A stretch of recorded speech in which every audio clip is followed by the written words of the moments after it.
সরকার দো আলম বলে, খাদিজা রে খাদিজা, এক নম্বরে আমার জুব্বা মোবারক দিয়া যদি তোমাকে কাফনের কাপড় বানায়া, ওই জুব্বার কাপড়টা কাফনের কাপড় বানায় আমি যদি তোমাকে দাফন করিয়েতে তোমার কি উপকার হবে, কি ফায়দা? আম্মাজান বলে, জাহান্নামের আগুনের এত বড় সাহস নাই। আল্লাহর নবীর জুব্বা মোবারক আমার গায়ের মধ্যে থাকবে, আর ওই জুব্বা মোবারক পুরে খাদিজার গায়ে জাহান্নামের তাপ লাগবে, এত বড় সাহস জাহান্নামের আগুনের নাই। আল্লাহু আকবার। দ্বিতীয় নম্বরে, খাদিজা তুমি আমাকে কবরের মধ্যে নিজের হাতে রাখতে বললা, আর একটু হাঁটতে বললা, কারণ কি?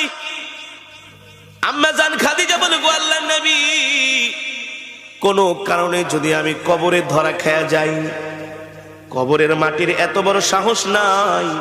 আল্লাহর নবী যে মাটির চতুর্পাশ দিয়ে হাঁটছে, ওই কবরের মাটি আমাকে ভেদ করে দুই চার দিক থেকে আমাকে কবর চাপা দিবে।